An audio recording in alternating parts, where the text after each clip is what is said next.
And this morning, we do have very special perspective on the Queen's memorial. And one of his assignments was to the Royal Lifeguards. That's the ceremonial regiment charged with guarding the British monarch. So joining us now, published author Richard Lyntton. Richard, thank you so much for being with us this morning. Thanks for having me. How are you? Good. It's good to see you. And a lot of people know you as the author of 2 political thrillers. I think I see a book there behind you. But you've also traveled the world in military service to the Queen. So you have a lot of interesting insight. We can't wait to hear more from you. Let's begin with this. We've seen a spectacular display from the royals already and from Brits from all over, but we really haven't seen anything yet. Talk to me about the scale of what we're going to see tomorrow. Well, it's going to be huge. By the way, today is going to be interesting too, because you have 500 heads of state and dignitaries at a reception at the palace. So if you're like me and glued to the TV, you're going to be seeing people coming and going all day long. But tomorrow's funeral is going to be just something we've never seen before. The last state funeral was Churchill in 1965. I wasn't even born then. But it's more than just a state funeral. And by the way, a state funeral, what we mean by that is really military. There's going to be 4,000 military, Army, Navy and Air Force, British troops involved in this funeral. But I want to say that, it's more than just a state funeral, because it's the Queen and it's everybody's Queen, and she's been around for 70 years and the whole world will be watching. So the event is going to be 1,000 times bigger than just a state funeral.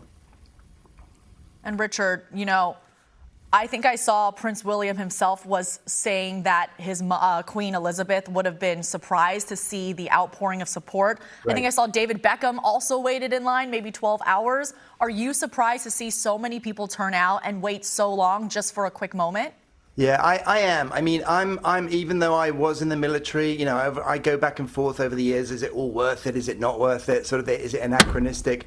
But to see that line, we talk about a sea of humanity. That is now the queue, has become the queue of humanity, right? All these little stories, these microcosms of people's lives, and how the Queen Elizabeth, touched their lives, including, as you say, David Beckham, who I noticed started at 2 a.m. He thought he was going to jump, be quick, but it still took him 2 hours.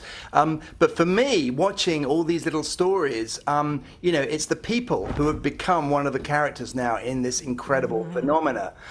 I just think the stories we hear, even like yesterday, King Charles just stopped randomly in that line, in that queue, and started speaking to people. I think a guy from San Diego, got to shake King Charles III's hand.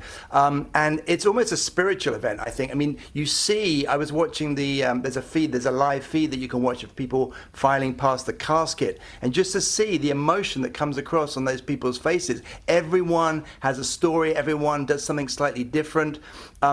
For me, the Queen was very spiritual. She was, the head of the church as well as the head of state. I would say it's not just a spectacle. It's like almost a spiritual experience for people. Wow. Yeah, as you said, so many stories in that line or queue, as we like to say. Yeah. And one of the other highly anticipated moments leading up to tomorrow, the Vigil of the Princes, with Prince William, Harry, their cousins, all paying respects to their grandmother. And Harry appeared in a way we haven't seen him in years now, his uniform. Right. What can we read about this and his relationship with the family? Well, so that was a special moment for me, because that was my regiment, the Household Cavalry Regiment. It was their #1 dress, wow. Dismounted order of dress. I didn't serve with Prince Harry. I'm a little bit older than him. But both Prince William and Prince Harry were served in the Household Cavalry, which is armored reconnaissance vehicles, tanks. I was in the Gulf War I in a tank, and then they do the ceremonial duties in London. So what you saw was, and by the way, I noticed that Harry definitely trimmed up his beard for his appearance there. I noticed that as well. But what you saw was 2 former army officers, Prince William and Prince Harry, who had served in the Household Cavalry. Prince Harry was really, really a great leader. One of the boys, the soldiers, the lower ranks, the sergeants and below loved him. He served 2 tours in Afghanistan. So that's why he's got more medals than William that you saw. One of them is the Afghanistan medal. He's also got the KCVO, Prince Harry, which is the Knight Commander of the Royal Victorian Order, which simply means the Queen bestowed this medal on him. That's the big star that you see on his chest there, for services services. She gave it to him for services to the sovereign in the Commonwealth. So what it meant was that King Charles is a dad, right? He wanted his two sons to come together. Why would he have one wearing uniform and the other not? It's like a school uniform. We all want to be the same. We all want to, come together with, after their sort of rift recently.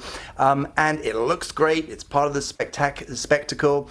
And I think, it just says, rules are made to be broken, right? Theoretically, no. Prince Harry is not a working royal, so he wasn't supposed to be wearing uniform. But I mean, it's King Charles's new reign. King Charles III's new reign. He decided to have the two boys, wearing the same uniform. And plus, Prince Harry deserves to wear the uniform. He served in the regiment and has got the T-shirt, as we used to say in the British Army.